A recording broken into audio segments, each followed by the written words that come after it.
Assalamualaikum warahmatullahi wabarakatuh. Salam sehat dari TV Pan TV. Pada kesempatan ini, mari kita sama-sama belajar mengenai penyakit-penyakit yang berhubungan dengan ginjal.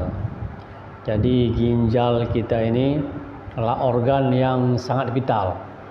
Jadi apabila mengalami penyakit, tentunya sangat mempengaruhi fungsi tubuh kita yang lain.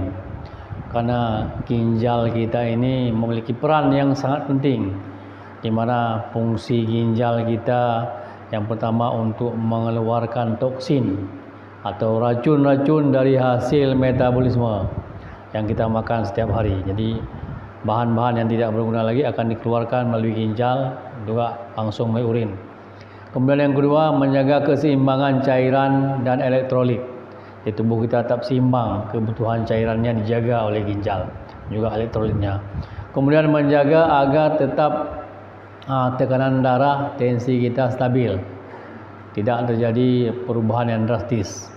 Kemudian menjaga keseimbangan hemoglobin.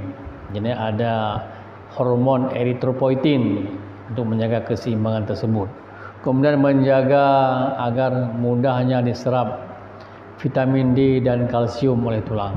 Kemudian juga menjaga keseimbangan asam basa, yang menghasilkan hormon yang sangat penting seperti tadi eritropoietin untuk HB, kemudian kalsikol untuk bisa menyerap vitamin D dan kalsium secara maksimal oleh tulang, kemudian renin untuk menjaga keseimbangan tekanan darah. Jadi karena fungsinya sangat vital, jadi harus kita jaga dan kita rawat sehingga tidak mengalami sakit yang berbau fatal untuk ginjal. Adapun beberapa penyakit yang sering dialami oleh ginjal kita, yang pertama tentunya ada beberapa faktor risiko sehingga menyebabkan ginjal mengalami penyakit. Yang pertama, faktor risikonya karena kita menderita penyakit-penyakit tertentu seperti diabetes, kemudian penyakit tekanan darah tinggi, penyakit jantung dan penyakit autoimun. Kemudian akibat cedera pada ginjal, mungkin karena trauma atau kecelakaan. Kemudian bisa karena disebabkan oleh efek samping obat-obatan. Kemudian juga disebabkan karena riwayat dalam keluarga yang menderita penyakit ginjal. Kemudian penyebab yang lain, faktor umur.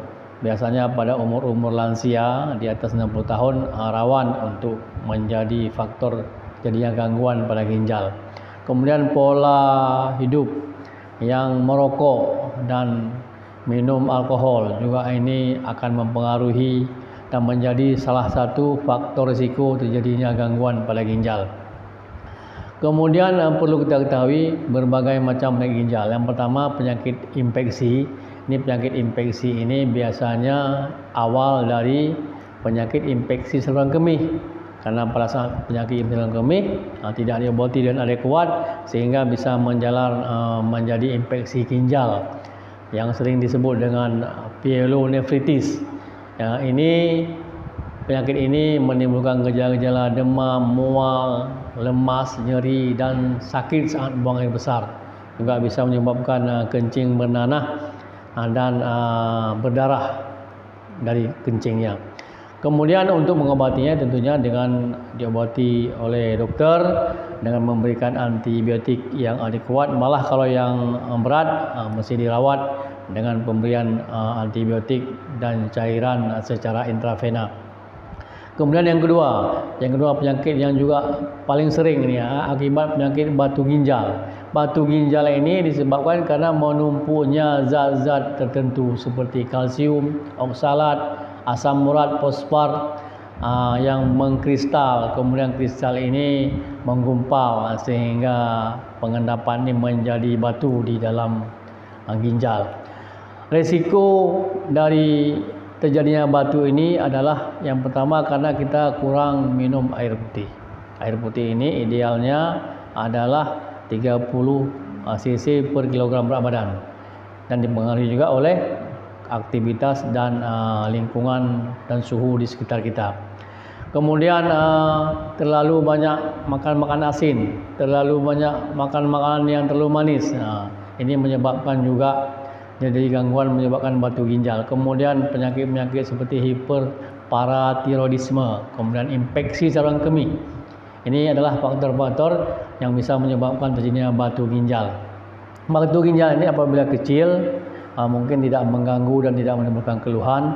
Apabila batunya besar, ini tentunya akan mengganggu dari ginjal kita, malah bisa merusak fungsi ginjal.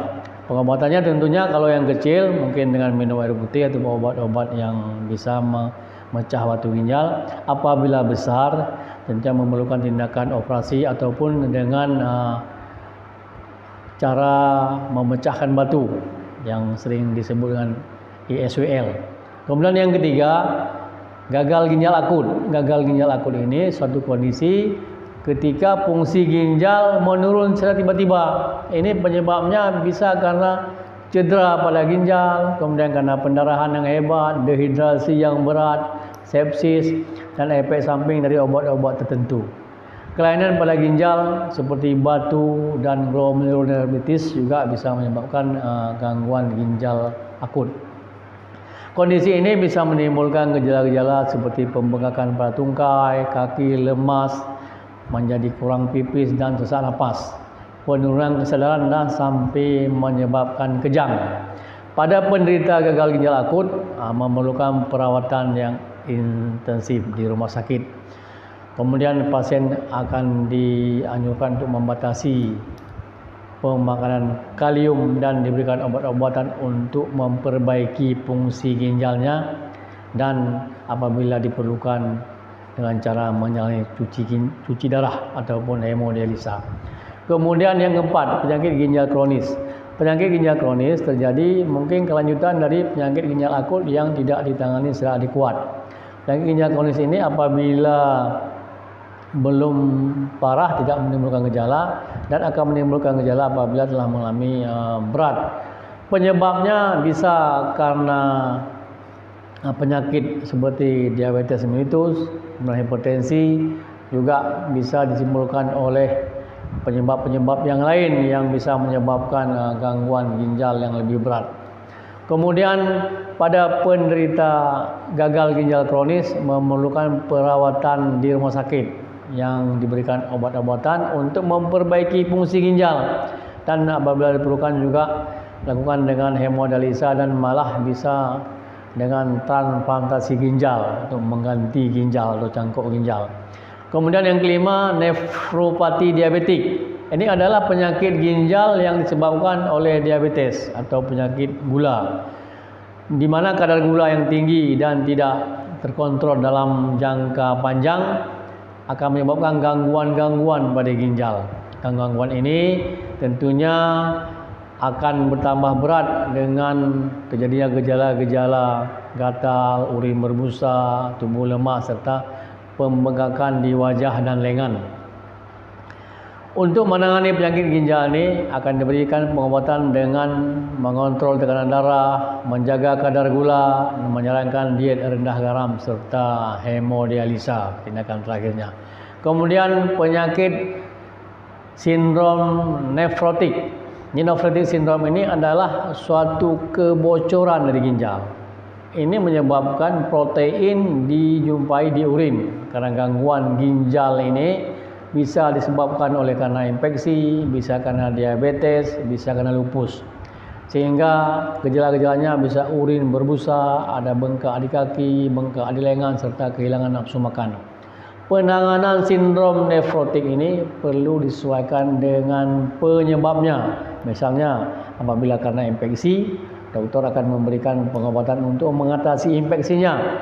Jika disebabkan oleh karena lupus, dokter akan memberikan kortikosteroid untuk mengatasi peradangannya. Kemudian yang berikutnya, tumor ginjal. Tumor ginjal adalah benjolan yang timbul di ginjal akibat pertumbuhan sel yang abnormal. Bisa berupa yang jinak, kecil, dan yang besar. Yang besar seperti yang disebut dengan kanker ginjal. Penyebab tumor ginjal ini cukup banyak, terutama dari makanan minuman yang kita konsumsi yang diekskresikan melalui ginjal. Namun terdapat beberapa faktor risiko untuk terjadinya kanker ginjal. Pertama, karena obesitas, kelebihan berat badan, pola makan yang tidak sehat, kebiasaan merokok, minum alkohol, riwayat hipertensi dan penyakit kanker ginjal dalam keluarga, sering terpapar dengan makanan dan minuman yang beracun yang sering kita konsumsi setiap hari, kemudian sering makan obat-obat yang sifatnya nefrotoksik bisa merusak ginjal. Jadi sebagian dari tumor ini pada tahap awal bisa tidak menimbulkan gejala, tapi muncul gejala apabila telah mengalami pembesaran dan mengganggu fungsi ginjal. Dan untuk mengatasinya tentunya memerlukan pengobatan yang serius, di mana tahap lanjut tumor ginjal ini melakukan terapi dengan obatan ataupun dengan tindakan operasi. Kemudian ada beberapa penyakit lain seperti contohnya penyakit ginjal polikistik, lupus nefritis dan peradangan akibat lupus, hidronefrosis. Yang penting bahwa kita harus memeriksakan medical check up, memeriksakan fungsi ginjal kita secara rutin, minimal setahun sekali, agar apabila ada kelainan fungsi ginjal kita langsung kita ketahui dan langsung bisa diatasi, tidak sampai terjadi gangguan dan menyebabkan gagal ginjal kronis. Itu yang perlu kita jaga. Mudah-mudahan hal-hal yang disebut tadi yang bisa memberatkan ginjal kita, kebiasaan-kebiasaan kita, kehidupan sehari yang menyebabkan menjadi beban pada ginjal kita bisa kita atasi saat kita masih sehat dan walaupun saat sudah ada gejala gangguan ginjal. Yang paling penting yang perlu sama-sama kita ketahui bahwa dengan rutin melaksanakan ibadah puasa sunnah adalah salah satu cara untuk menjaga kesehatan ginjal. Karena saat kita berpuasa 14 jam, ginjal kita akan istirahat dan tubuh kita akan mengambil semua timbunan-timbunan dari makanan ataupun dari sel-sel kanker yang mau berkembang biak, dimakan oleh sistem autofagi. Sehingga saat tidak ada makanan itu dijadikan sebagai sumber kalori. Jadi dalam keadaan darurat tubuh mengambil semua yang tersisa yang berlebihan dalam badan kita. Sehingga otomatis apabila kita rutin melaksanakan ibadah-ibadah puasa sunnah seperti Senin Kamis, puasa Ayyamul Bid ataupun puasa sunnah lain, kita insya-Allah akan sehat seperti yang dicontohkan oleh Rasul kita Muhammad sallallahu alaihi wasallam. Mudah-mudahan ada manfaatnya. Kita jumpa kembali di kesempatan berikutnya. Salam sehat dari TV Pati. Assalamualaikum warahmatullahi wabarakatuh.